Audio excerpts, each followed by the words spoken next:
If you believe that we are fighting a political organization called the BJP, that we are fighting a political organization called the RSS, you have not understood what is going on. The BJP and the RSS have captured every single institution of our country. We are now fighting the BJP, the RSS and the Indian state itself. नमस्कार मित्रांनो,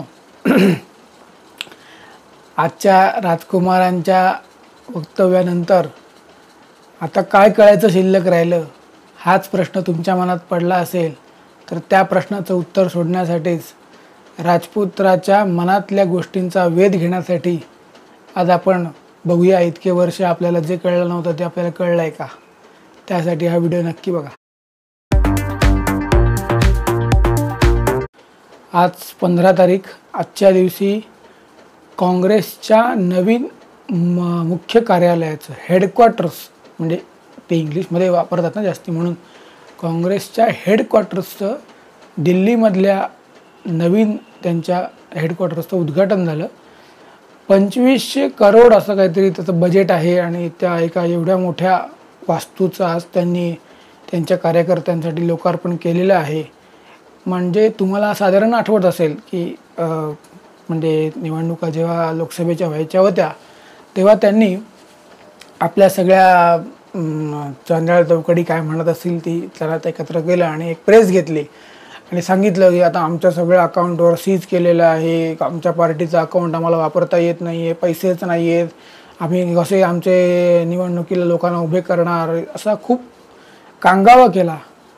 पण ज्या पार्टीचं जर का मोठं headquarter हेच जर का 2500 कोटी असं त्याचं जर का बजेट असेल त्या सगळ्या वास्तूचं, म्हणजे त्याच्यामध्ये तुम्हाला माहिती असेल की नरसिंहराव यांच्याबद्दल ज्या आपल्या मॅडम आहेत त्यांना खूप राग होता, म्हणून त्यांचं जे शव होतं ते शव पण काँग्रेस मुख्यालयात तेव्हा ठेवलं गेलं नाही, ते त्यांच्या मूळ गावी जाऊन तिकडे अंत्यसंस्कार करा असं सांगितलं गेलं। मग असं जे म्हणत असतील त्यांना तिथे, म्हणजे ते म्हणतात ना चाटुकारिता करत असतात, चाटुकार्य करत असतात, पण चाटुकारिता करण्याचं सगळ्यात मोठं जे काही उदाहरण होतं ते स्वतः ते होते। मग त्यांचं जर का शव तिथे ठेवलं जात नसेल तर तेव्हा अशी परिस्थिती जर का तिथे घडलेली असेल तर मग आज जर का त्यांचं नाव कोणी घेतलं असेल, म्हणजे कोणी घेतलं तर अध्यक्षांनीच त्यांच्या भाषणामध्ये नरसिंहरावांचं नाव घेतलं आणि काही अनुभव सांगितले। मग हे जर का घडत असेल आणि समोर मॅडम बसले असेल त्यांच्या मनाला किती झोंबलं असेल हे जर का तुम्हाला बघायचं असेल तर तो उद्घाटनाचा कार्यक्रमाचा व्हिडिओ तुम्ही नक्की बघा। आणि त्याच्यामध्ये पण आज जे अध्यक्षांचं भाषण होतं त्याच्यामध्ये पण आज तेच म्हणाले की ते राज्यसभेत म्हणाले होते की मी यांच्यामुळे अध्यक्ष आहे, आणि त्यावर ते आज तेच म्हणाले मी केवढं मोठं माझं भाग्य की मी आज यांच्यामुळे आज मला अध्यक्षपदाची जबाबदारी मिळालेली आहे, असं त्यांनी त्यात ते सांगितलेलं आहे। हे ऐकून काय वाटतं की इतके वर्ष काँग्रेसमध्ये जे काय झालं ते एका घराण्याच्या अवतीभोवती फिरणारं राजकारण झालंच, पण जे लोकनियुक्त पंतप्रधान होते ते लोकनियुक्त पंतप्रधान व्हायची ज्यांची होती त्यांना न देता जे म्हणजे आदेशावरून झालेले पंतप्रधान असे देखील भारताला पहिले पंतप्रधान मिळालेले आपल्याला माहिती आहेत। मग असं सगळं जे घडलेलं आहे त्याच्यामध्ये जर का आज नवीन का तुमच्या वास्तूचं जर का तुम्ही उद्घाटन करताय तर त्याच्यामध्ये होणाऱ्या भाषणामध्ये एक वेगळ्या प्रकारचा संदेश जनतेपर्यंत गेला पाहिजे ना। तुमच्या कार्यकर्त्यांना त्यातून तुम्ही जे भाषणं करणार आहात त्यातून त्या लीडर असण्याचा किंवा नवीन ऊर्जा मिळण्याचा हा जो एक कार्यक्रम करण्याचं गरजेचं होतं ते काय काँग्रेसने केलेलं नाही। आणि म्हणून परत जे राजपुत्र आतापर्यंत सगळ्यांना आयतक कोलीत देत आलेले आहेत त्याप्रकारे त्यांनी हे जे कोलीत दिलेलं की आहे, म्हणजे त्यांनी मुळात राहुल गांधींचा बोलण्याचा उद्देश हा होता की असं सांगितलं जातं आहे त्यांच्या कार्यकर्त्यांकडून आता की बळजबरी सगळीकडे होते, म्हणजे सगळीकडे आस्थापनांवर हक्क गाजवला जातो आहे। मग हक्क गाजवला जातोय तर ते हक्काचं करायचं काय, त्याचं लोणचं घालणार, पण लोणचं घालू शकत नाही, मग ते हक्क कसे काढता येतील तर काँग्रेस जेव्हा सत्तेवर येईल तेव्हा त्या सगळ्यातले हक्क निघून जातील असं त्यांचं जे म्हणणं आहे। मी शब्दशः काही गोष्टी बोलत नाही आहे, तुम्हाला कळल्या पाहिजेत, तुम्ही त्यासाठी तुमचाही शोध घ्यावा अशी माझी पण इच्छा आहे। पण हे जर का करायचं असेल तर काँग्रेसची सत्ता येणं सगळीकडे गरजेचं आहे असं त्यामध्ये त्यांचं म्हणणं आहे. म्हणजे हे नको आहेत जे आता सत्तेवर आहेत, यांच्याऐवजी आम्ही सत्तेवर पाहिजे, आमचा इथे राज्य करण्याचा अधिकार आहे जन्मसिद्ध, हा त्यांच्या डोक्यात जी एक मानसिकता ही जी ठरलेली आहे आणि त्या मानसिकतेतून ते त्या प्रकारे भाषणं करतात. आज तुम्ही सगळ्यात जास्त त्यांचा जो काँग्रेसचा जो ब्रेन आहे के.सी. वेणुगोपाल, ज्यांच्यामुळे के.सी. वेणुगोपाल यांच्यामुळे काय झालं आहे की काँग्रेस म्हणजे रागाचे होत स्वतः, रागांचं पहिले ते UP-मधून लढायचे, ते त्यांना तिथून म्हणजे मी हरणार आहे असं त्यांना वाटायला लागलं म्हणून ते केरळामध्ये गेले. केरळामध्ये कोणामुळे गेले तर के.सी. वेणुगोपालमुळे गेले. के.सी. वेणुगोपालमुळे काय झालं की तिकडे ते जिंकले त्यानंतर त्यांना वाटलं की आता बहिणीला कुठून उभे करायचं म्हणून आपल्या सीटचा राजीनामा दिला आणि बहिणीला इकडे उभे केलं, बहीण निवडून आली. मग हे सगळं जेव्हा घडलेलं आहे तेव्हा आपल्याला काय दिसतं की जो ब्रेन आहे काँग्रेसच्या मागचा, तो त्या एका विचित्र मानसिकतेचा ब्रेन आहे. म्हणजे तुम्ही एका ठिकाणी त्या चीनशी जाऊन करार करता, अजून त्या सोरोसबरोबर जाऊन करार करता आणि मग ते सांगतील त्याप्रमाणे वागता आणि त्याचा अवलंब देशामध्ये करता, या देशामध्ये फूट पाडण्याचा प्रयत्न करता. आणि हे सगळं घडत असताना जे जो मूळ मुद्दा आहे त्या मुद्द्यावरच आज राहुल गांधींनी हात घातलेला आहे.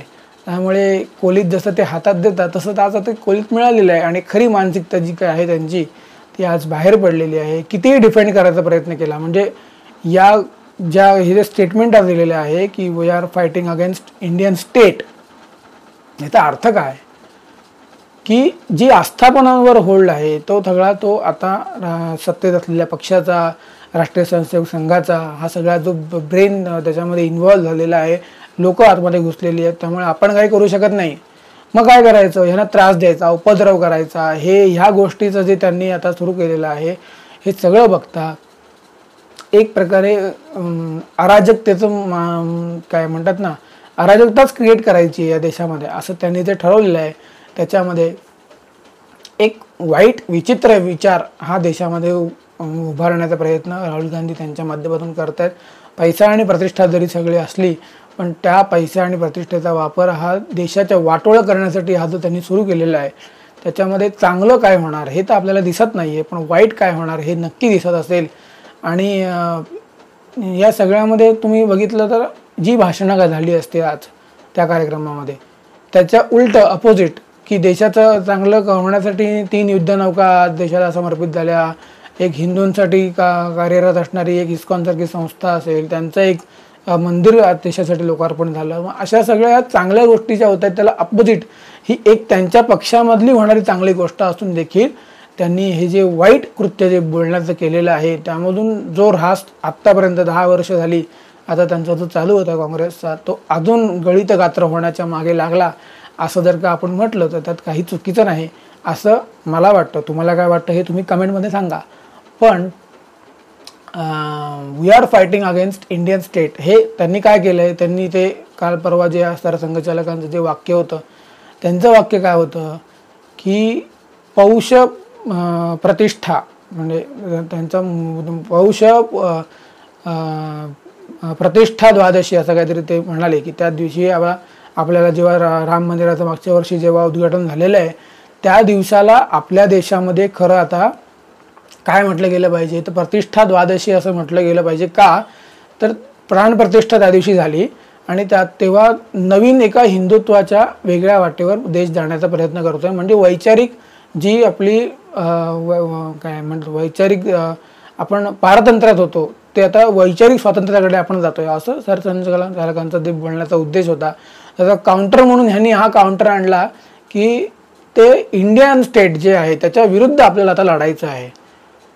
म्हणजे देशाचा विरोधी पक्ष नेता हा देशाविरोधात लढायला उभं राहिलेला आहे अशी शोकांतिका जर का या भारताची असेल तर तुम्ही त्यात काय म्हणणार आता, म्हणजे काय बोलायचं काय ह्याच्यावर, काही बोलायला शिल्लक आहे का असं वाटतं का तुम्हाला? मी हा मुद्दा मांडला, हा तुम्हाला बरा वाटतो का?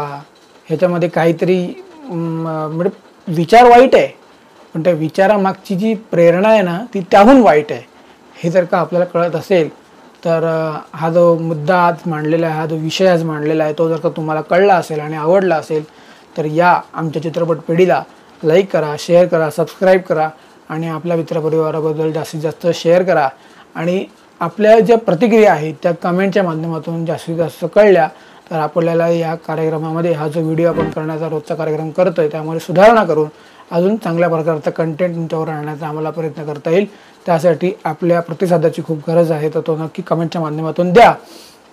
आणि ह्यापुढे आता आपण कोणाविरुद्ध लढायचं आहे हे जर का तुम्हाला कळलं असेल तर त्याप्रमाणे आपल्या ॲक्शन्स घेऊन त्याला प्रत्युत्तर देण्याचा नक्की प्रयत्न करा. हीच विनवणी करून मी इथेच थांबतो. धन्यवाद.